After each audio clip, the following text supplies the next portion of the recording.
Today I'm off on a wee wander around Balcary. It's a bit I know quite well and somewhere I've not been for a wee while, but probably just standing here you won't recognise where I am, but I'm just in the field after you leave the car park. But if I turn the camera around, you can just see Balcary Bay Hotel there just in the left hand side of the image. You know, it was built in the 1700s as a front by the Isle of Man Trading Company for smuggling. And I must do a disclaimer right at the start here. A lot of the information that I might give you in these videos is going to be things I've been told in the past or hearsay, so don't always take them as 100% truth, but I'll try to be as accurate as where I can. Same identifying things. I'm doing this fairly off the cuff as we go along, so hopefully I won't misidentify something by mistake, but I'll stand to be corrected by any of these things. So there you have the Balcary Bay Hotel. Used to be a great place to go for a drink when they had the bar down underneath where the smuggling cave would have been. So there you go, and if I just pan a wee bit around there, the tide's obviously in today. So what we'll do is just head off on the path and head out round towards the cliffs itself.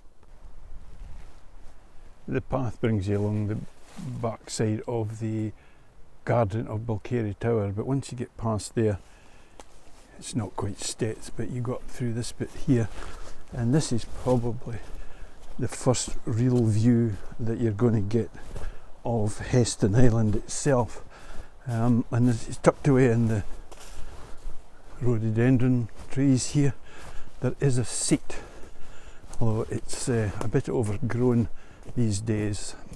I remember we built this seat many years ago when Joan and Derek Freeth were in Balcary Tower, and we built this at their request one Christmas Eve with the Rangers, and we sat here on Christmas Eve eating mince pies and drinking coffee. It was great. But anyway, this is the seat, and if you have a look, that's probably the first view you're actually going to get Heston Island. There you go. Known as the Green Island of the Solway. For obvious reasons, it's quite green. But there's various stories that go about Heston. One, it's supposed to look like a beached whale from one side. Well, I've been all around it, including in a boat, and still can't see that. It supposedly also can look like a horse with its head down drinking. Again, even with my imagination, I still can't make that out at all. But again, Heston is Scandinavian for horse, and I believe there was a Norse king landed on here, and after a wee while they made their way up the Ken Valley, and if you just get up the A713 just beyond the Cambridge Hotel, there's a big flat field called the Grennan Flats, and there's a large stone in there which is supposedly the marker stone of where that king was killed in battle, or at least died. Whether he's buried there or not is a different story, but that supposedly marks the spot. But that's Heston Island. We'll now go a wee bit further around towards the point and have a look and see what else we can find. Again, if we sort of make our way through the trees here, bushes, you can see the sea slightly off to your left, but it's not that easy. But one of the impressive buildings that you'll come across is just round the corner, which is the old lifeboat station. Now a residential home, obviously, so don't be going too near that. But down in here, it's a magnificent structure. I've actually got a picture somewhere of a lifeboat being launched from there, a boat called the David Hay, which I believe was a lug boat, and it was long before they got the lifeboat station at Kirkcudbright, but this was there, and it was manned, I believe, by staff or the people from Auchencairn House itself. And if for some reason, if I can find that picture, I'll maybe just stick it in and let you see it as a still image in this. But there you go, the actual lifeboat station itself, and with the views out across the Solway. Heston Island, as I say, it's a nice island to visit, not as easy as it used to be in the past.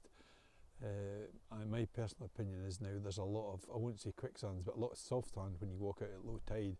And again, not every tide recedes far enough that you can get onto the island, so I would never encourage anybody to visit unless they know and understand the Solway tides. But on the island itself, you know, you can still see many of the caves that would have been involved in the smuggling that I mentioned earlier towards to do with the hotel, etc. And off to the left of the island there, you've got Ammonist Point, But of course Heston is famous for the Elephant Rock, which is a huge rock, and I'll stick in a still image of it when I get back. But it's certainly something worth seeing if you do ever get the chance. But there is Heston Island, and as you pan round to the right, you know, you're looking right away to southern Heston in the far distant, looking on round, and then Cumbrian coast, not very clear today, but it's there on a nice clear day. You look across to Skiddaw, is probably the most predominant hill that you'll see, and then of course you pick up Robin Rigg, the wind turbines there. This is us looking along the way we're going, rather looking straight into the sun, so obviously the sun's going to set over there in the distance. Very steep cliffs these, and it probably doesn't do it justice. It's actually best to see it from the sea. They're full of caves along there, and again probably I'll slip in a still image here just to let you see the caves that are accessible by boat only, and I suspect these would be where a lot of the contraband would be stashed in the days when the smuggling was taking place. I've been in the caves in a boat, and there's shelves where you could hide the material. When I say smuggling, you know, it would be tea, lace, as well as whisky, anything that there would be a tax on. For those of you who have been here before, you'll know there's a seat just when that couple's walking past in the middle of the picture there, and it's made from recycled wood from the Southern Upland Way, a bridge that was built over the Waterloose and became broken due to storm damage, etc., and had to be rebuilt, and the army guys nicknamed it Hoftanny Bridge after the major who was in charge, who wore a funny hat, so Hoftanny is an anagram of funny hat. One of the nicest views in Galloway, I always think.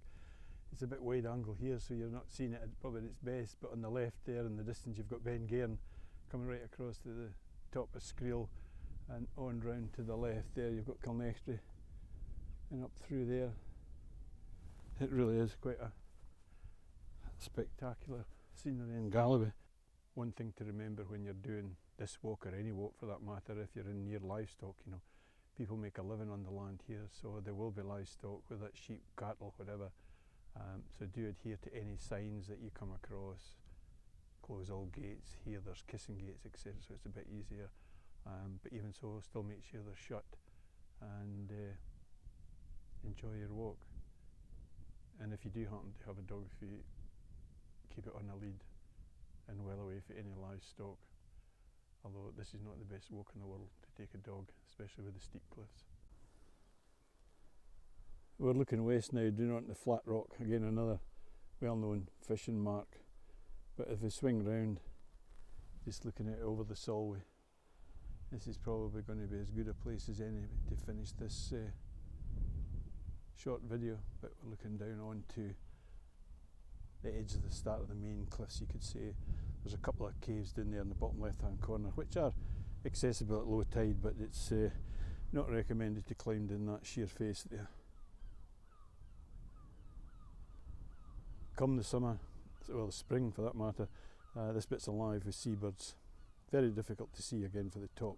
You just see what's out in the water, and probably you're only going to glimpse a third of the birds that are there. You really need to be out in a boat, but sadly there doesn't seem many boat trips that take people out to these places.